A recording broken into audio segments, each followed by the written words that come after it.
یہ دور تھا مصر کا، جہاں ظلم کی انتہا تھی، اور ایک بچے کی پیدائش نے پورے تخت و تاج کو ہلا کر رکھ دیا تھا۔ فرعون یا اس وقت کا جو بھی حاکم تھا، خود کو خدا کہلاتا تھا۔ ایک رات اس نے ایک بھیانک خواب دیکھا۔ بیت المقدس کی طرف سے ایک آگ اٹھی اور مصر کے ہر محل اور گھر کو راکھ کر دیا۔ مگر حیرت کی بات یہ تھی کہ بنی اسرائیل جو مصر میں غلام تھے کہ گھروں کو کچھ نہیں ہوا۔ فرعون نے صبح ہوتے ہی اپنے نجومیوں اور جادوگروں کو بلایا۔ انہوں نے بتایا، بنی اسرائیل میں ایک ایسا لڑکا پیدا ہونے والا ہے جو تیری بادشاہت کو تباہ کر دے گا اور تیرے جھوٹے نظام کو مٹا دے گا۔ فرعون خوف سے پاگل ہو گیا۔ اس نے ایک ایسی پالیسی بنائی جو تاریخ کی سب سے ظالمانہ پالیسی تھی۔ اس نے جاسوس لگا دیے جو ہر گھر پر نظر رکھتے تھے۔ جس بھی بنی اسرائیلی گھر میں بیٹا پیدا ہوتا، اسے فوراً قتل کر دیا جاتا اور بیٹیوں کو زندہ چھوڑ دیا جاتا۔ لوگ اتنے ڈر گئے کہ ہر گھر میں ماتم کا ماحول رہتا تھا۔ اسی خوفناک دور میں حضرت موسیٰ پیدا ہوئے۔ ان کی والدہ سخت پریشان تھیں کہ اپنے معصوم بچے کو کیسے بچائیں، لیکن اللہ کا وعدہ تھا کہ وہ اس بچے کی حفاظت کرے گا۔ اللہ نے ان کی ماں کے دل میں ایک بات تلی، جب تمہیں ڈر محسوس ہو تو بچے کو دودھ پلا کر ایک صندوق میں ڈالو اور اسے دریائے نیل میں بہا دو۔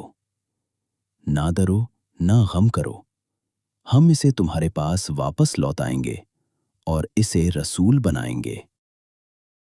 حضرت موسیٰ کی ماں نے ایک مضبوط صندوق بنوایا، بچے کو اس میں لٹایا اور دل پر پتھر رکھ کر اسے دریا کے لہروں کے حوالے کر دیا۔ حضرت موسیٰ کی بڑی بہن بی بی مریم دریا کے کنارے کنارے پیچھے چلنے لگن تاکہ دیکھیں صندوق کہاں رکتا ہے۔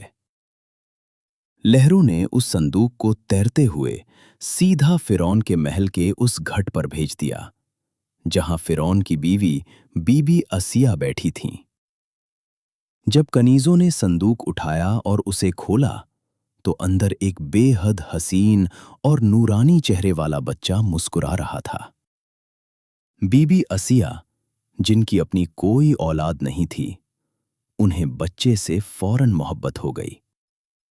فرعون نے جب بچہ دیکھا تو چلایا، یہ وہی بچہ ہو سکتا ہے، اسے قتل کر دو۔ لیکن بی بی آسیہ نے اسے روک لیا اور کہا، یہ میری اور تمہاری آنکھوں کی ٹھنڈک بنے گا، اسے مت مارو، شاید یہ ہمیں فائدہ پہنچائے یا ہم اسے اپنا بیٹا بنا لیں۔ اللہ کی شان دیکھیے، جس بچے کے ڈر سے فرعون نے ہزاروں بچے مار دیے، اسی بچے کو وہ اپنے ہی ہاتھوں سے اپنے محل میں پالنے پر راضی ہو گیا۔ بچہ بھوک سے رونے لگا، مگر معجزہ یہ ہوا کہ اس نے مصر کی کسی بھی دائی کا دودھ نہیں پیا۔ فرعون کے سپاہی پریشان ہو کر پورے شہر میں ایسی عورت ڈھونڈنے لگے جس کا دودھ بچہ پی لے۔ موسیٰ کی بہن جو یہ سب دیکھ رہی تھیں، وہ آگے بڑھیں اور کہا، کیا میں تمہیں ایک ایسے گھرانے کا پتہ بتاؤں جو اس بچے کی پرورش اچھی طرح کرے گا؟ وہ انہیں اپنے گھر لے گئیں۔